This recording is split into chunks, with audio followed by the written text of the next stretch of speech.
الحمد لله رب العالمين والصلاة والسلام على أشرف الأنبياء وخاتم النبيين أما بعد فإن أصدق الحديث كتاب الله وأحسن الهدي هدي محمد صلى الله عليه وسلم وخير الأمور عوازمها وشر الأمور محدثاتها وكل محدثة بدعة وكل بدعة ضلالة وكل ضلالة في النار. وبالسند المتصل منا إلى الشيخ الإمام الهمام الحافظ الحجة أمير المؤمنين في الحديث أبي عبد الله محمد بن إسماعيل بن إبراهيم بن المغيرة بن بردزبة الجوفي اليماني البخاري رحمهم الله تعالى. اللهم انفعنا بعلومه وعلومهم آمين يا رب العالمين. باب قول الله ونضع الموازين القسط ليوم القيامة وأن أعمال بني آدم وقولهم يوزن. وقال مجاهد القسطاس العدل بالرومية ويقال القسط مصدر المقسط وهو العادل وأما القاسط فهو الجائر. وبه قال حدثنا أحمد بن أشكاب قال حدثنا محمد بن فضيل عن عمارة بن القعقاع عن أبي زرعة عن أبي هريرة رضي الله تعالى عنه وعنهم قال قال النبي صلى الله عليه وسلم كلمتان حبيبتان إلى الرحمن خفيفتان على اللسان ثقيلتان في الميزان سبحان الله وبحمده سبحان الله العظيم. আমরা সকলেই পড়ি সুবহানাল্লাহি ওয়া বিহামদিহি সুবহানাল্লাহিল আযীম সুবহানাল্লাহি ওয়া বিহামদিহি সুবহানাল্লাহিল আযীম। মাশাআল্লাহ। ফাতিমাতুজ জাহরা মহিলা মাদ্রাসার আজকে প্রথম খতমে বুখারী শরীফ এখানে অনুষ্ঠিত হচ্ছে।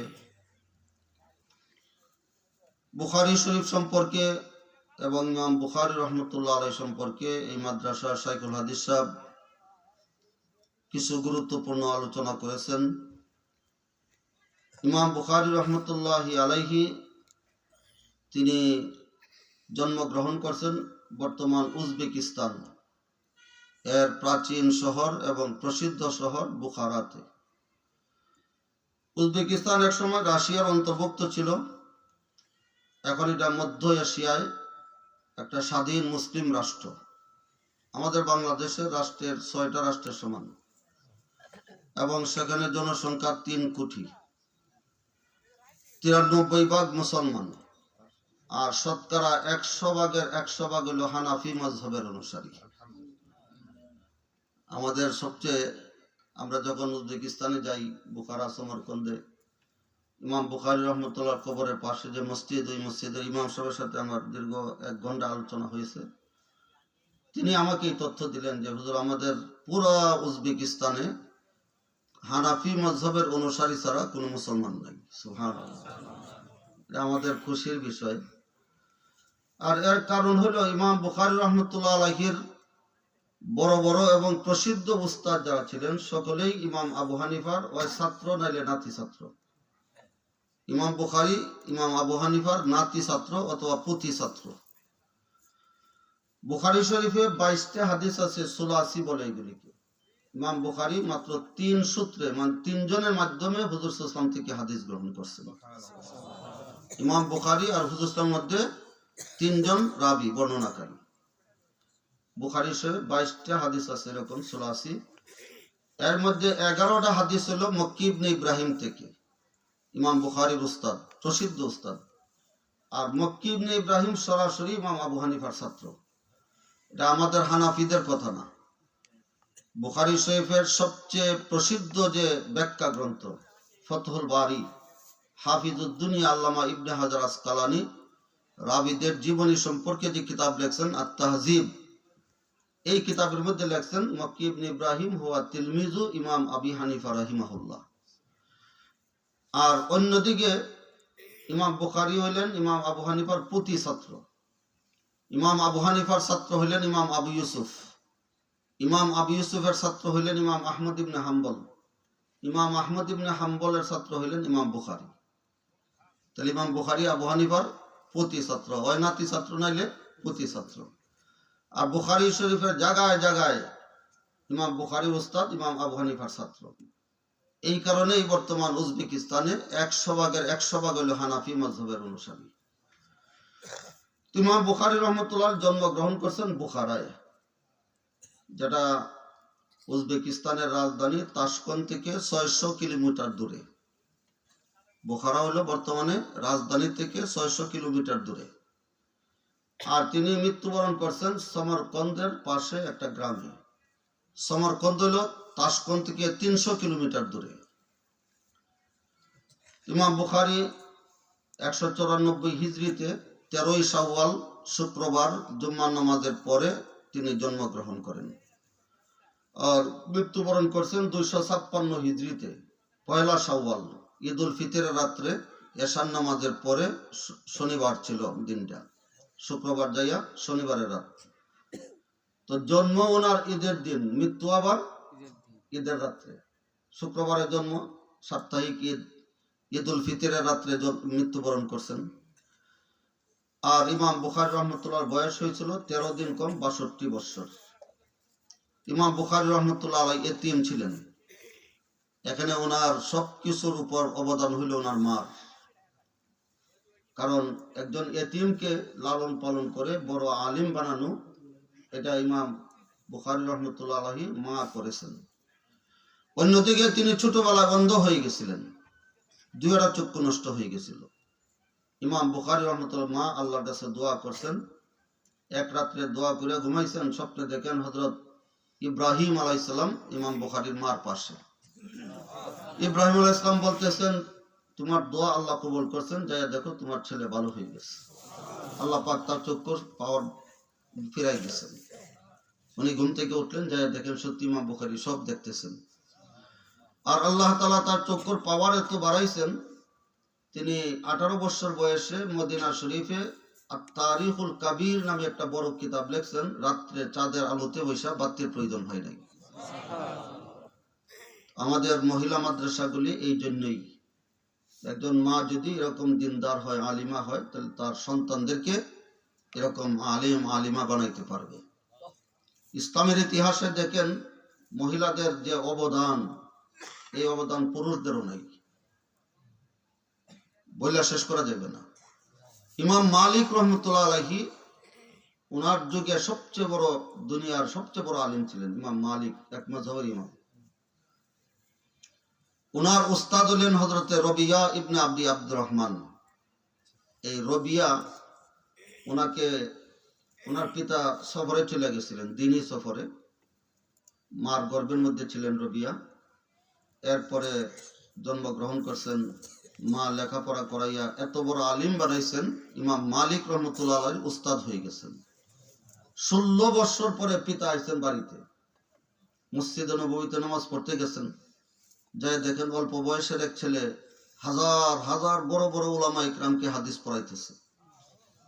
তো বাড়িতে বিবি সাহেবের কাছে বললেন যে অল্প বয়সে একটা ছেলে এত বড় মুহাদ্দিসিনদের উস্তাদ, কয় এরকম যদি একটা ছেলে হইতো আমার। কয় যে এই ছেলে তো আপনারই, এটা আপনারই ছেলে। আপনি যে আমার গর্ভের মধ্যে রেখে চলে গেছিলেন, জন্মের পরে আমি তাকে এলিম শিখাইয়া এত বড় আলিম বানাইছি। আপনি 16 বছর পরে আসছেন, তার বয়স এখন 16 বছর। তো মা পারে তার সন্তানকে এরকম করতে, যদি মা আলিমা হয়, দিনদার হয়। এই জন্যই মহিলা মাদ্রাসা। তো ইমাম বুখারী রহমতুল্লাহি আলাইহি তিনি 10 বছর বয়সেই 70,000 হাদিস সনদ সহ মুখস্থ করে ফেলছেন। এরপরে 16 বছর বয়সে তিনি হজের সফরে গেছেন। সাথে ওনার মা এবং বড় ভাই আহমদ বুখারী ছিলেন।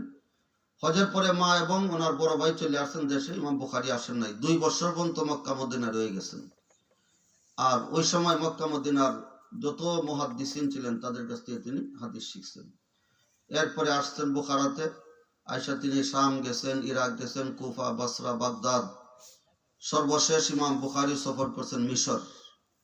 আজকে শেষ যে হাদিসটা পড়লাম, এই হাদিসে ইমাম বুখারীর উস্তাদ আহমদ ইবনে আশকাব আন্নাহু উলিদা ফি বাগদাদ ওয়া সাকানা ফি মাসর, তিনি জন্মগ্রহণ করছেন বাগদাদে কিন্তু জীবন যাপন করছেন, মৃত্যুবরণ করছেন তিনি মিশরে।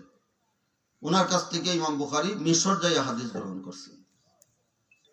ইমাম বুখারী রহমতুল্লাহ আলাইহি এই বুখারী শরীফের হাদিস সংগ্রহ করতে 14,000 কিলোমিটার রাস্তা সফর করছে।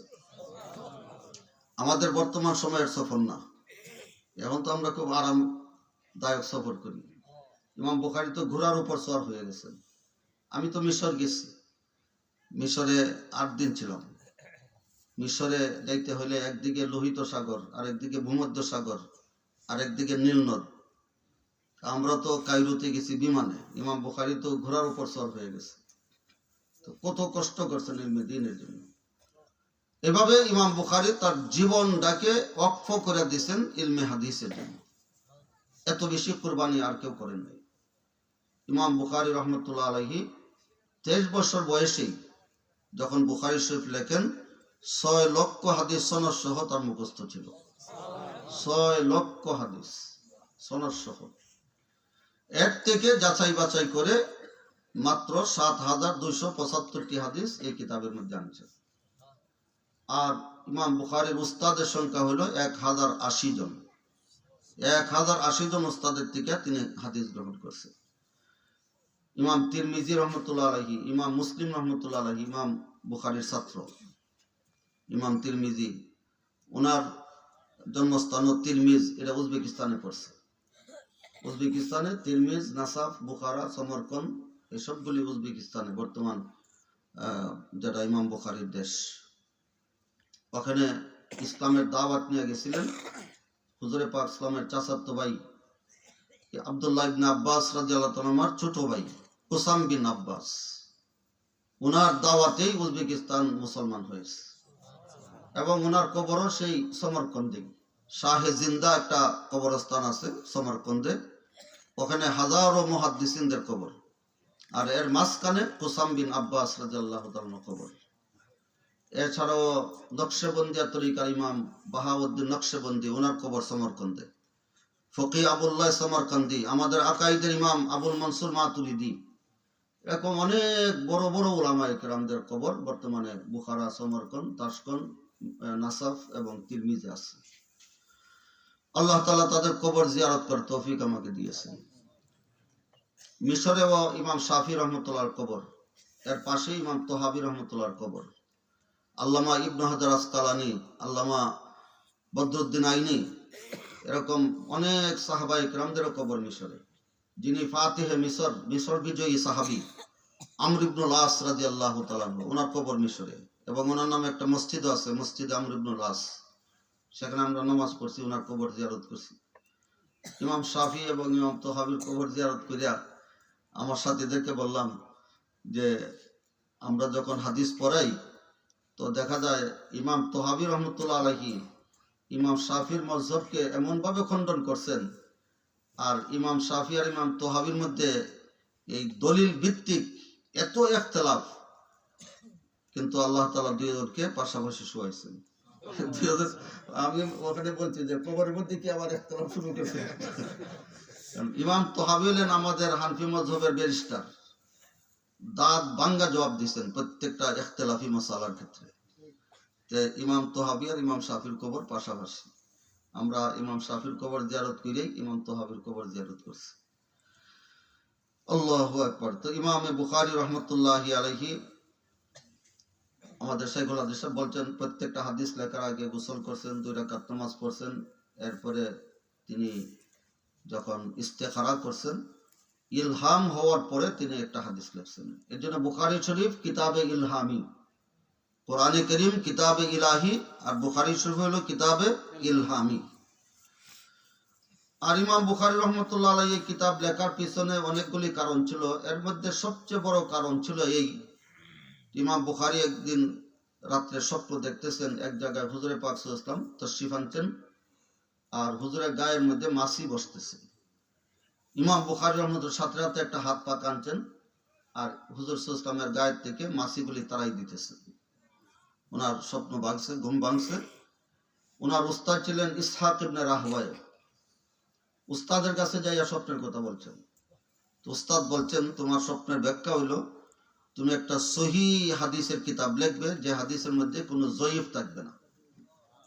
ইমাম বুখারী ওই স্বপ্নের পরেই কিতাব লেখা শুরু করছেন। আর প্রথম হাদিসটা লেখছেন তিনি মসজিদুল হারামে বৈশা।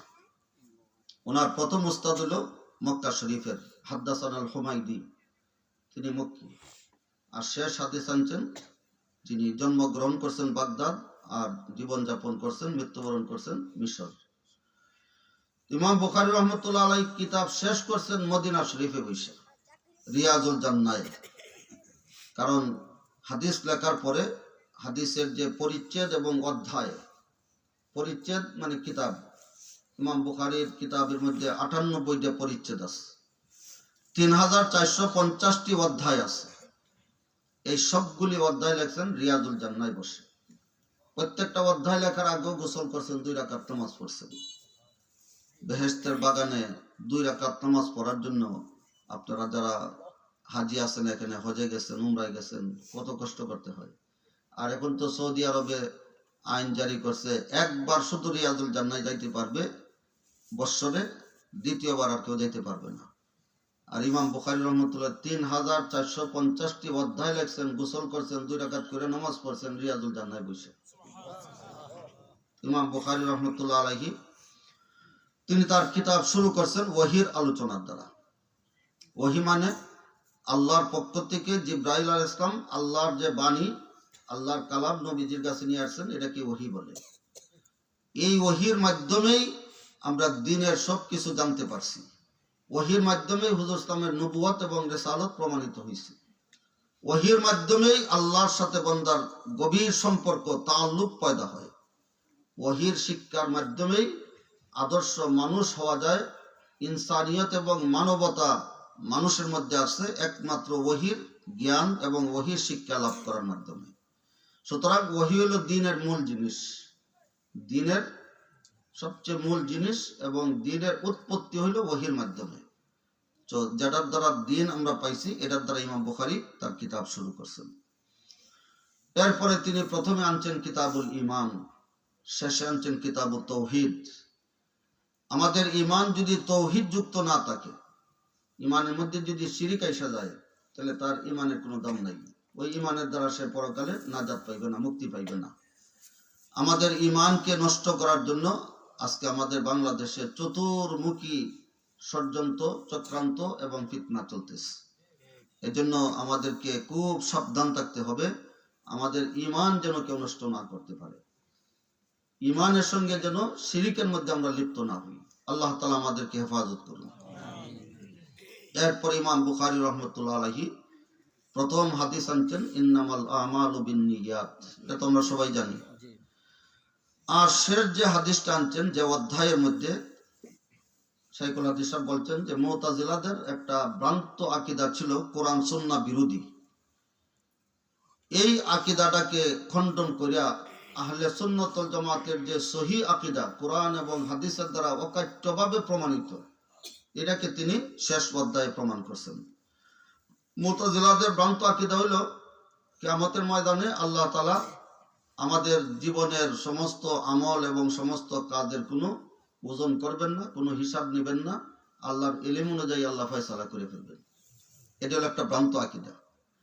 আমাদের আকীদা হইল যেটা কোরআন এবং হাদিসের দ্বারা প্রমাণিত, যে আল্লাহ তাআলা কিয়ামতের ময়দানে ইনসাফের পাল্লা কায়েম করবেন, মিজান স্থাপন করবেন, এবং সেখানে আমলের এবং কথার ওজন হবে।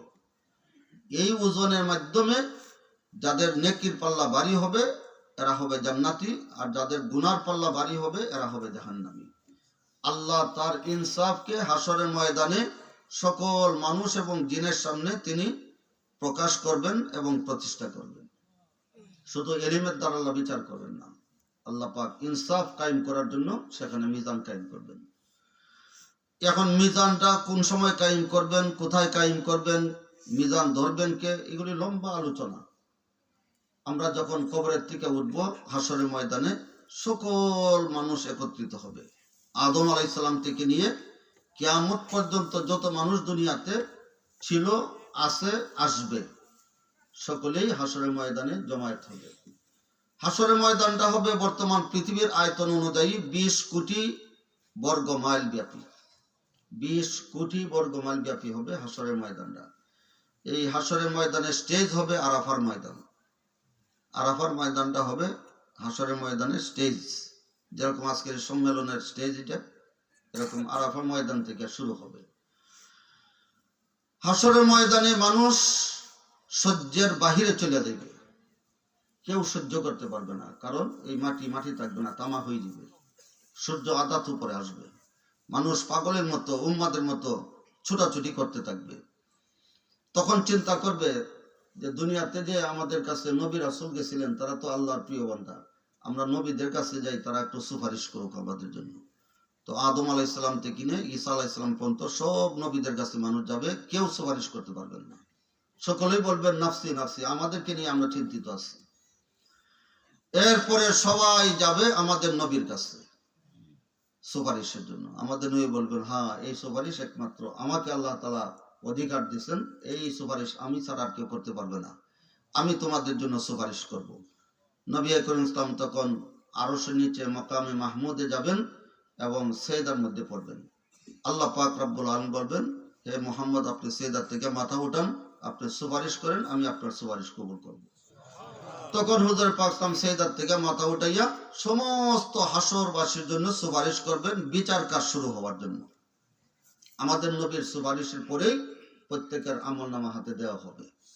এই আমলনামা নিয়ে মিজানের কাছে যাবে। মিজান হবে আরশের নিচে, দুইটা পাল্লা থাকবে, একটার নাম নাইয়ারা, এটার মধ্যে নেকি উঠানো হবে, আর একটা মুজলিমা, এটার মধ্যে গুনাহ উঠানো হবে।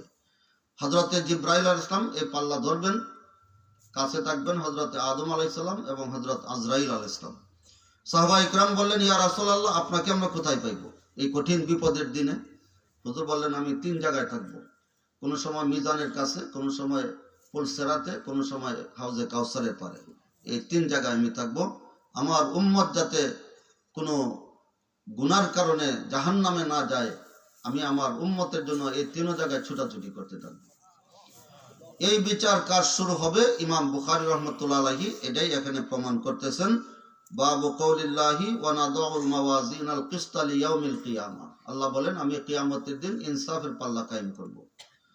আর এই পাল্লার মধ্যে ওয়া আন্না আমালা বানি আদম ওয়া কওলাহুম ইউজান, সমস্ত আদম সন্তান মানে মানুষ, জিনরা মানুষের তাবে, এজন্য জিনদের কথা উল্লেখ করে নাই, কিন্তু জিনদেরও হিসাব হবে, ওজন হবে।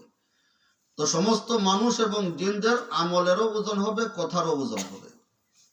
আমরা তো দুনিয়াতে কত কথা বলি, অনর্থক সময় কথা বললে নষ্ট করি, কিন্তু আমাদের কথারও কিন্তু ওজন হবে।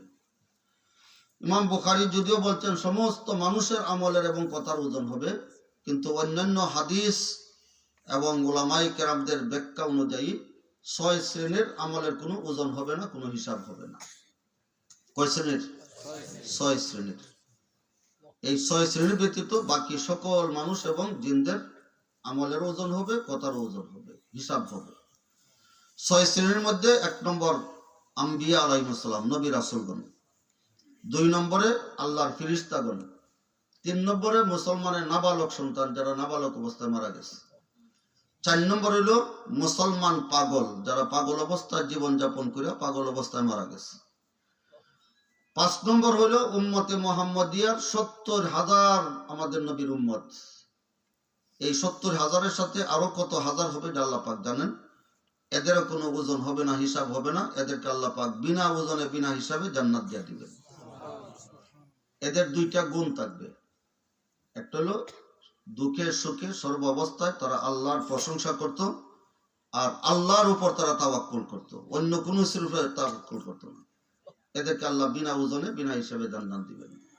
এই হলো 5 শ্রেণী জান্নাতি। আর 6ষ্ঠ শ্রেণী হলো ওই সমস্ত কাফির মুশরিক যারা দুনিয়ার জীবন কাটাইছে কুফর এবং শিরকের মধ্যে, মারাও গেছে কুফর এবং শিরকের উপর। আল্লাহ পাক বলেন ফালা নুকিমু লাহুম ইয়াউমাল কিয়ামাতি ওয়াজনা, এদের কোনো ওজন হবে না, হিসাব হবে না, বিনা ওজনে বিনা হিসাবে এরা চিরস্থায়ী জাহান্নামী। নাউযুবিল্লাহি মিন যালিক। এই 6 শ্রেণী ব্যতীত বাকিদের আমলের ওজন হবে, কথার ওজন হবে। ইমাম বুখারী রাহমাতুল্লাহ আলাইহি এখানে কোরআনে কারীমের একটা শব্দের বিশ্লেষণ করছেন, যার সারসংক্ষেপ হলো কোরআন শরীফের একটা আয়াতের মধ্যে শব্দ আছে ওয়াজিনু বিল কিসতাসিল মুস্তাকিম। এই কিসতাস একটা শব্দ, ইমাম বুখারী বলেন এটা রুমি শব্দ, মানে ইতালিয়ান শব্দ, এটা আরবি না। তাহলে কোরআন শরীফ হলো আরবি, কোরআন শরীফের মধ্যে ইটালিয়ান ভাষা আসলো কেমন? ওইটা ভাষার একটা সৌন্দর্যতা এবং ব্যাপকতা। পৃথিবীতে যত ভাষা আছে সব ভাষার মধ্যেই অন্য ভাষার সংমিশ্রণ আছে। আমরা চেয়ার বলি না, চেয়ার কি এটা বাংলা শব্দ? এটা ইংরেজি, বাংলা হলো কেদার, কিন্তু কেদার কেউ বলে না, সবাই চেয়ারই বলে। এটা বাংলা ব্যবহার হইতে হইতে এটা বাংলায় পরিণত হয়ে গেছে। তো কিস্তাস শব্দটাও আরবিতে ব্যবহার হওয়ার কারণে এটা আর এই রুমি ভাষা রয়েছে না, এটা আরবিতে পরিণত হয়ে গেছে। আর এই কিস্তাস থেকে কিস্তুন হইল মূল ধাতু। এই কিস্তুন এটা কোন সময় জুলুমের অর্থে ব্যবহৃত হয়, কোন সময় ইনসাফের অর্থে ব্যবহৃত হয়। যদি এটা সুলাসিদ থেকে আসে তাহলে অর্থ হলো জুলুম। কোরআনে কারীম আল্লাহ পাক বলছেন ওয়া আম্মাল কাসিতুনা ফাকানু লি জাহান্নামা হাতাবা, যারা দুনিয়াতে জুলুম করবে এরা জাহান্নামের মানে ইন্ধন হবে, জাহান্নামের লাকড়ি হবে, এরা জাহান্নামে যাবে। আবার এটা রুবাইত থেকে আসলে ইসমে ফাইল মুকসিদ, বাবি ফালের মজদর ইকসাদ, এটার থেকে যদি আসে এটা হলো ইনসাফ। ইন্নাল্লাহা ইউহিব্বুল মুহসিনিন, আল্লাহ তাআলা ইনসাফকারীদেরকে পছন্দ করেন, মহব্বত করেন।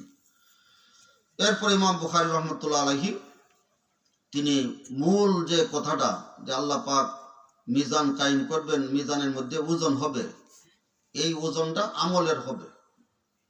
এখানে কেউ কেউ ভিন্ন মতের কথা বলছেন, কিন্তু আসলে এখানে আমলেরই ওজন হবে এবং নেকির পাল্লা ভারী হবে, যার সে হবে জান্নাতি।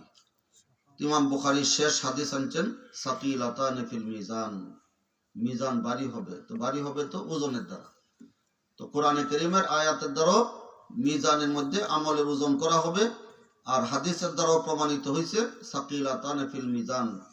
এটাই তরজমাতুল বাবের সাথে মানে অধ্যায়ের সাথে সম্পর্ক।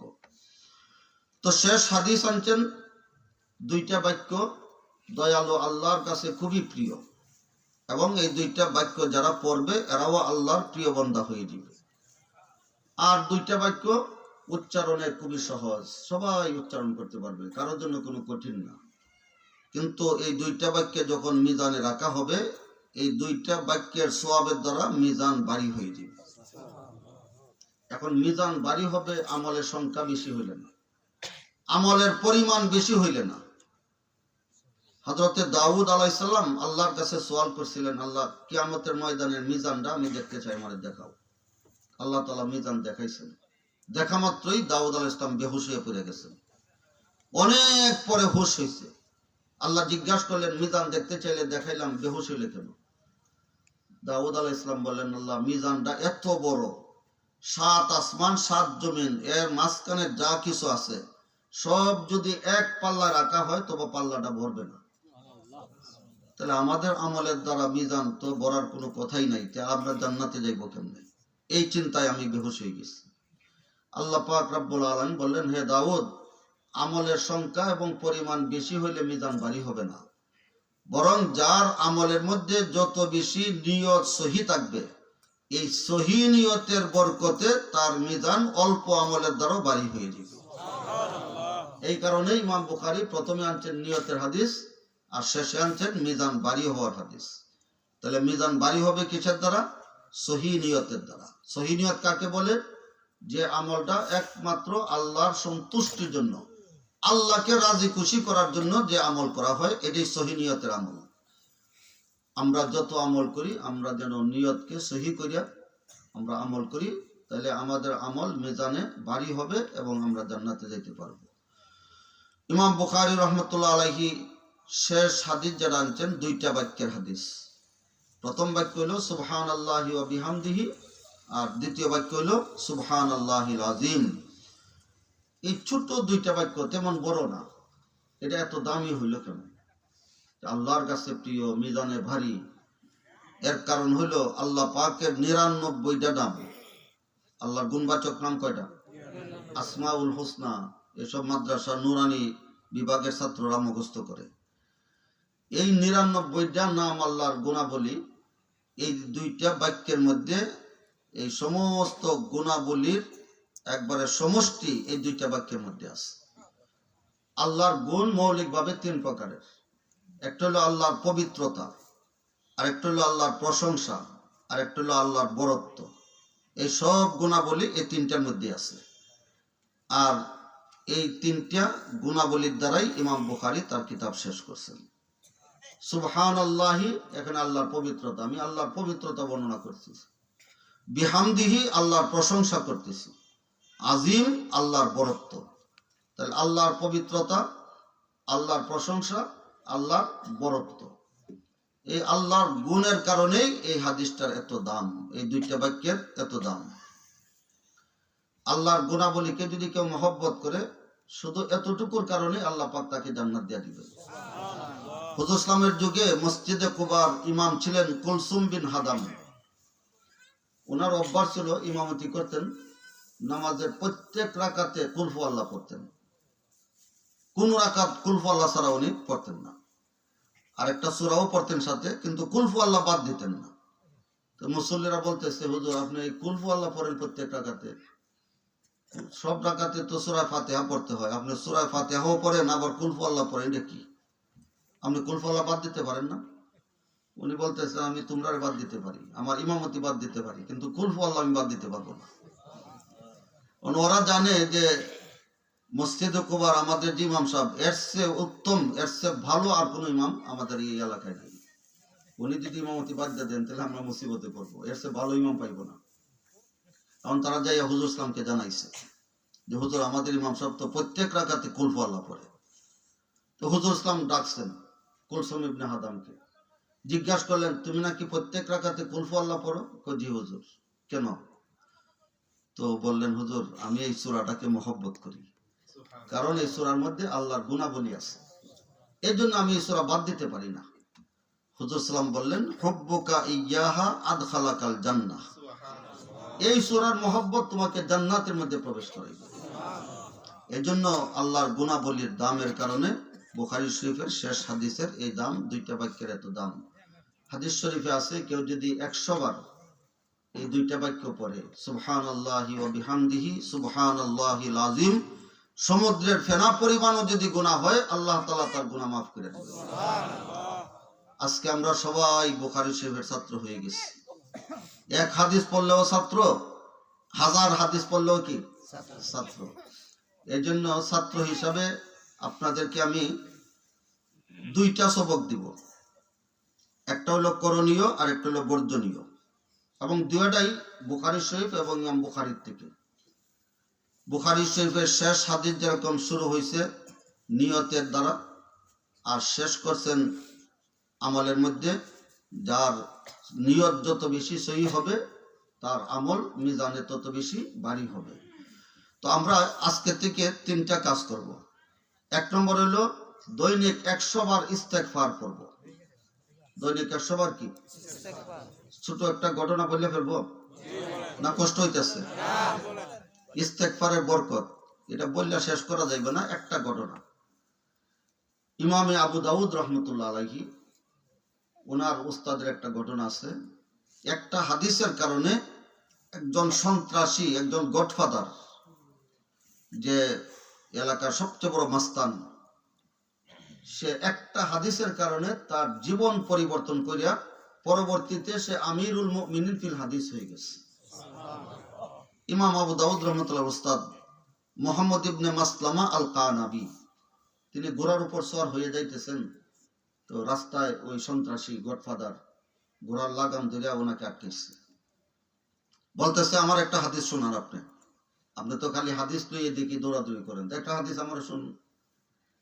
তো উনি বলছেন যে হাদিস শোনার কি এটা পরিবেশ? আমার ঘোড়া আটকাইয়া রাস্তার মধ্যে দাঁড় করাইয়া তুমি আমাকে হাদিস শুনবে? এত কিছু বললেন না, আমার একটা হাদিস শোনান। আসলে আল্লাহওয়ালারা সহি নিয়তে যদি কোনো কথা বলেন, এই কথাটা দিলের মধ্যে গিয়ে আসর করে। তো উনি কোনো মাইন্ড করলেন না, তিনি সহি নিয়তে একটা হাদিস শুনাইলেন, ইযা ফাতাকাল হায়া ফাসনা মা শিতা। এই হাদিসটা, যে তোমার যদি লজ্জা শরম না থাকে, তোমার যা ইচ্ছা তাই তুমি করতে পারবে, কোনো বাধা থাকবে না। এই হাদিস শোনার পরে তার মধ্যে এমন আসর করছে, সাথে সাথে সে হুজুরের কাছে মাপ চাইয়ে তওবা করতেছে। আর তওবা করার পরে সে যাইয়া হাদিসের ছাত্র হয়ে গেছে। এরপরে সে হাদিসের জগতের সম্রাট হয়ে গেছে, আমিরুল মুমিনিন ফিল হাদিস। ওনার নাম হলো শুবা ইবনুল হাজ্জাজ। শুবা ইবনুল হাজ্জাজ। তো হাদিসের সবকে বসলে আর হাদিস যদি কেউ মনোযোগ দেওয়া সহি নিয়তে শুনে, হাদিসের বরকতে মানুষের জীবনের পরিবর্তন হয়ে যায়। ইমাম আহমদ ইবনে হাম্বল, এই যে আগে বললাম ইমাম আবু হানিফার ছাত্রের ছাত্র, আর ইমাম বুখারীর অনেক বড় ওস্তাদ। ইমাম আহমদ ইবনে হাম্বল এক মযহাবের ইমাম, বাগদাদ থাকতেন ইনি।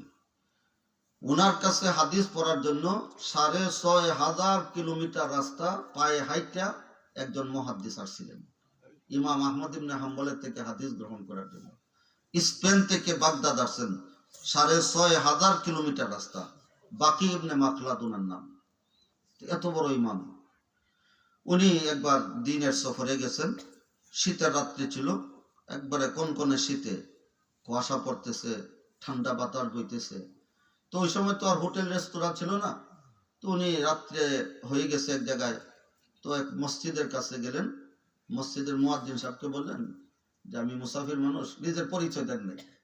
আসলে যারা সত্যিকারের আল্লাহর ওলি, এরা কিন্তু সাদা সিধা ভাবে জীবনযাপন করেন, এই বেশভূষা লইয়া থাকেন না। এরা মানুষের সাথে এরকম সাধারণভাবেই চলেন। তো বললেন আমি একজন মুসাফির মানুষ, রাত্রিটা আমি এই মসজিদে থাকতে চাই। মুয়াজ্জিন কয় না, আমরা কোনো মুসাফিরে মসজিদে থাকতে দিই না, আপনি বাইরের মসজিদ থেকে।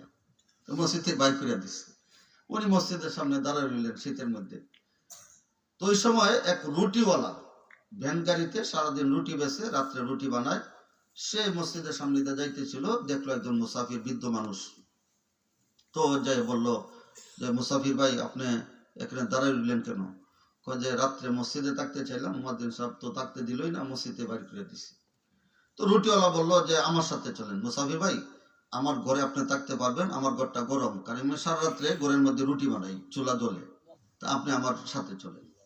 তো নিয়ে গেছে, নিয়ে বিছনা করে দিচ্ছে, উনি বিছনায় শুইছেন, আর সে রুটি বানাইতেছে, রুটিও বানাইতেছে, আর খালি জপতেছে আস্তাগফিরুল্লাহ আস্তাগফিরুল্লাহ আস্তাগফিরুল্লাহ আস্তাগফিরুল্লাহ, সব সময় খালি আস্তাগফিরুল্লাহ জপতেছে।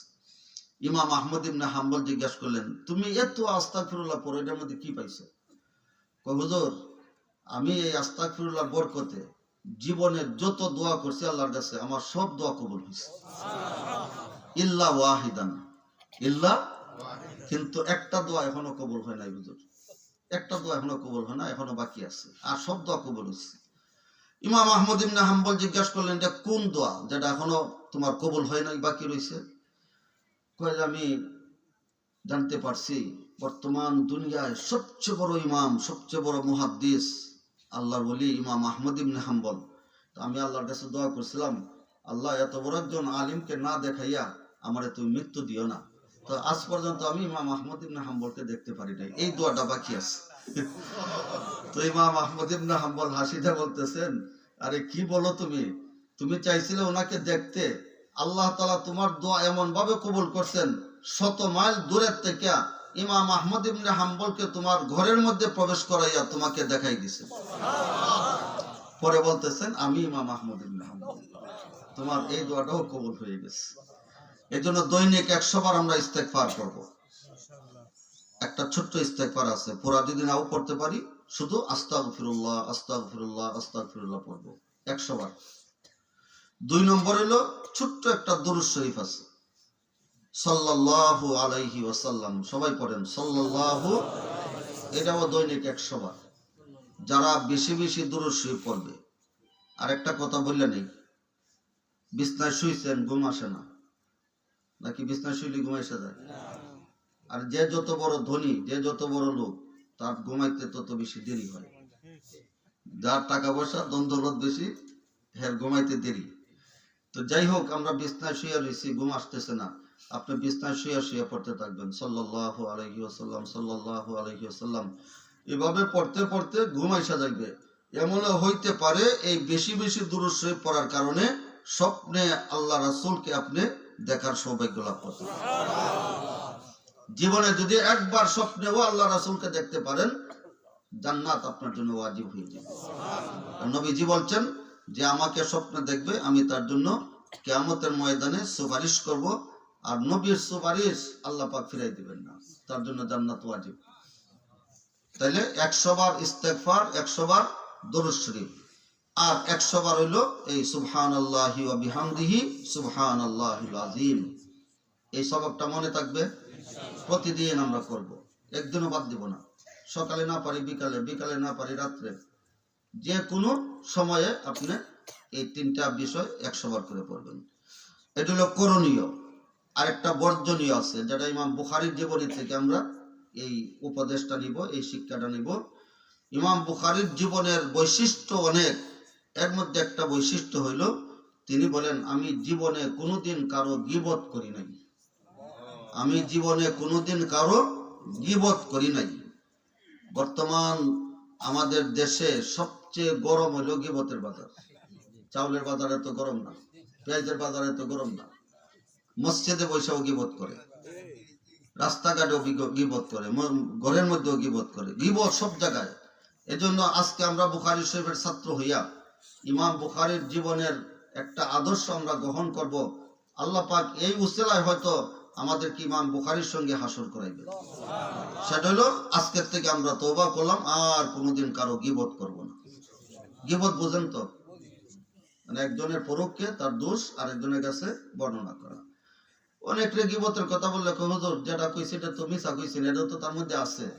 যেটা তার মধ্যে আছে এটাই পরোক্ষে বলার নাম গীবত, আর যেটা নাই এটা বলার নাম হলো তোহমত, মানে অপবাদ। তো গীবত এটা মারাত্মক গুনাহ, জিনার চেয়েও মারাত্মক। এই গীবত থেকে আমরা যেন বাঁচা থাকি। আমাদের বাংলাদেশে হযরত মাওলানা আজিজুল হক সাহেব, শাইখুল হাদিস আজিজুল হক সাহেব, ওনার জীবনে কোনোদিন কারো গীবত করতেন না। রাজনৈতিক মতভেদ ছিল অনেকের সাথে, এরপরও জীবনে উনি কারো কোনোদিন গীবত করেন নাই। শাইখুল হাদিস সাহেবের জীবনের একটা বৈশিষ্ট্য ছিল। এজন্য আমরাও আজকে থেকে নিয়ত করি যে আমরা কারো গীবত করব না ইনশাআল্লাহ। ইমাম বুখারী রাহমাতুল্লাহ আলাইহি জিকিরের দ্বারাই কিতাব শেষ করছেন। সুবহানাল্লাহি ওয়া বিহামদিহি সুবহানাল্লাহিল আযীম কি জিকির। আর আল্লাহর জিকির এটা হলো সবচেয়ে বড় ইবাদত। ওয়ালা যিকরুল্লাহি আকবার, আল্লাহর জিকির বড়। কোন জিকির? যে জিকির তার অন্তরের মধ্যে থাকলে আল্লাহর কোনো নাফরমানি কাজ করে না, কোনো গুনার কাজ করে না, সব সময় সে আল্লাহর স্মরণে তার দিলটাকে হাজির রাখে। এটা হলো সবচেয়ে বড় ইবাদত। আর যদি মুখে জিকির করে, নামাজও পড়ে না, পর্দাও মানে না, শরীয়তও মানে না, এটার নাম জিকির না, এটা হলো ভণ্ডামি। নাম লেখছে উপরে বড় করে বিশ্ব জাকির মঞ্জিল, বাবারে বাবা, কিন্তু ওখানে নামাজ নাই, রোজা নাই, পর্দা নাই, পুশিদা নাই, নারী পুরুষ একসাথে নাচানাচি করে, গান বাজনা করে, এটা জিকির না, এটা হলো জিকিরের নামে ভণ্ডামি। এটা বিশ্ব ভণ্ড মঞ্জিল। এটা কি? এটা বিশ্ব জাকির মঞ্জিল না। জিকির এলিমের সাথে যদি হয় তাহলে এটা উপকারী, আর যদি এলিম ছাড়া শুধু জিকির হয় এটা ভণ্ডামি। এই জন্য হযরত মাওলানা ইলিয়াস রহমতুল্লাহ আলাইহি এলিম ও জিকির এই দুইটা একটার মধ্যে নিয়ে আসছেন।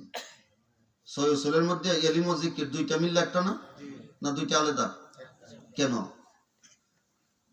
এলিম ছাড়া যদি জিকির হয় এটা ভণ্ডামি, আর জিকির ছাড়া শুধু এলিম, জিকির নাই শুধু এলিম, এটা হলো শয়তানি। শয়তানের এলিম অনেক ছিল কিন্তু জিকির ছিল না। জিকির মানে কি? আল্লাহর আনুগত্য করা। শয়তান কি আল্লাহর আনুগত্য করছিল? হুকুম মানছিল? তাইলে এলিম আছে কিন্তু জিকির নাই, মানে আল্লাহর আনুগত্য নাই, এটা হলো শয়তানি। আর জিকির আছে এলিম নাই, এটা হলো ভণ্ডামি। এই জন্য হযরত মাওলানা ইলিয়াস রহমতুল্লাহ আলাইহি এলিম ও জিকির এই দুইটা মিললে হইলো একটা, কোনটাই কোনটাতে বাদ না। জিকিরও লাগবে, এলিমও লাগবে। এই জন্য আমরা যারা জাকিরিন আছি, উলামায়ে কেরামদের পরামর্শে যেন আমরা জিকির করি। কিভাবে করতে হবে, কতবার করতে হবে, কখন করতে হবে, এটা নিজে নিজে করলে হবে না। একজন আল্লাহওয়ালা কোনো হক্কানি আলেমের পরামর্শে আমরা জিকির করব, তাহলে এই জিকিরটা হবে আসল জিকির। আল্লাহ তাআলা আমাদেরকে তৌফিক দান করুন। বুখারী শরীফের খতমের পরে দোয়া কবুল হয়, এটা আমাদেরও তাজরিবা আছে। শুধু মুহাদ্দিসিন বা আগের বুজুর্গানের দিনের তাজরিবা শুধু তাই না, আমাদের ব্যক্তি জীবনেও অনেক তাজরিবা আছে, আমরা দেখছি। আর খতমে বুখারীর দোয়ার আগে আরেকটা তাজরিবা আছে যে কিছু দান করতে হয় আল্লাহর রাস্তায়, কিছু সদকা করতে হয়। তাহলে আমরা এই তাজরিবাটাও আমরা আজকে করে নিব। এখানে জোর জবরদস্তি নাই। মাদ্রাসার যদি ছাত্র থাকো, তোমরা রুমাল নিয়ে কয়েকজন যাও, এই খুশি মনে এই খতমে বুখারীর দোয়ার আগে যদি আমি দান করি, আমার দানটা দোয়ার জন্য সহায়ক হবে, আল্লাহ পাক আমার উপরে রাজি হয়ে যাবেন।